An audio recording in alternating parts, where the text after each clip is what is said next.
Vous avez déjà sans doute remarqué l'usage de cet opérateur qui est l'ampersand et qui va permettre de concaténer, de faire rejoindre des valeurs.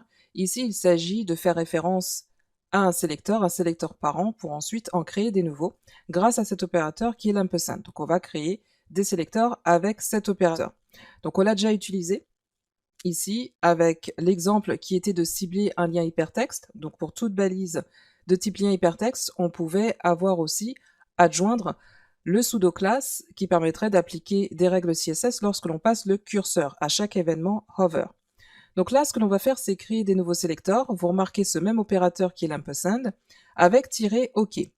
Le résultat que ça va donner, c'est le suivant. Je vais vous montrer tout de suite. C'est d'avoir plusieurs sélecteurs, donc avec la même base, le même préfixe qui est button avec un tiret suivi du nom, suivi d'un nom spécifique qui aura été adjoint au moyen de l'opérateur ampersand. Donc chacun de ces nouveaux sélecteurs aura une couleur d'arrière-plan spécifique. On retourne en arrière pour voir la syntaxe de celui-ci. Donc on aura bien une classe selector de base qui va correspondre à button.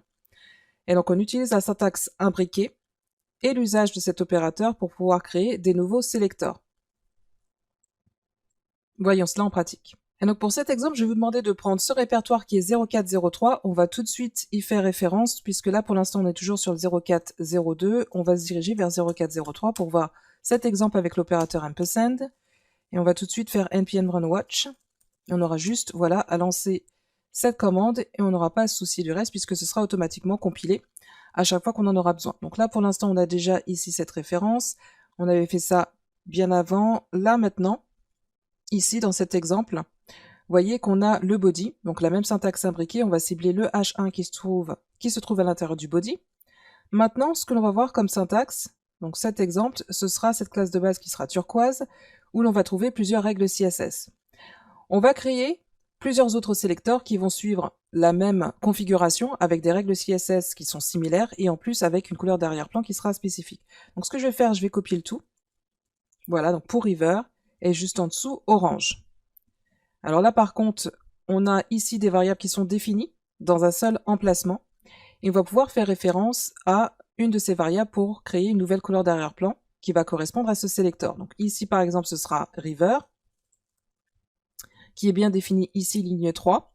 Ensuite, on va également trouver ligne 5 orange, et je vais l'utiliser pour définir ma couleur d'arrière-plan pour ce nouveau sélecteur qui sera orange. Et si on fait un petit tour dans l'index.html, vous allez voir une mise en page un peu particulière, c'est que ici, on a désormais, en plus d'un paragraphe, d'un lien hypertexte, d'un heading, on a également des buttons avec ces nouvelles classes qui sont définies. Alors là, pour l'instant, donc c'est vrai que c'est automatique. Oui, ça a été fait automatiquement.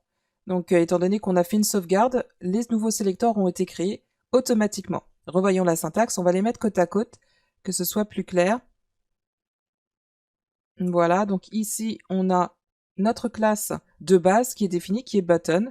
Et là on utilise l'opérateur celui-ci pour non seulement faire référence à cette classe ici parent, mais permettre d'adjoindre ici cette partie-là qui va permettre de créer le nouveau selector, button turquoise, button river et button orange, comme on voit ici dans la version compilée. Je fais référence, donc je vais aller en arrière, sélectionner celui-ci. On va aller dans public, ouvrir, voilà, donc j'aurai bien mes buttons turquoise, button river, button orange. Et donc pour poursuivre cette démonstration, on va créer un autre button. Donc par exemple, ici on a encore de disponible cette palette de couleurs. Nous avons améthyste, alizarin, donc on a un large choix de couleurs, on a même d'autres palettes couleurs qui sont disponibles, donc vous avez à disposition un large choix de palettes couleurs. Donc je vais retourner dans mon fichier list, donc c'est ici qu'on va pouvoir modifier, donc à un seul endroit les variables, mais aussi définir des nouveaux sélecteurs. Alors je vais faire ici créer un nouveau sélecteur, donc que je vais appeler améthyste, donc ce sera un autre button que je vais pouvoir créer. Alors ici on aura les mêmes règles CSS et je vais faire référence à améthyste.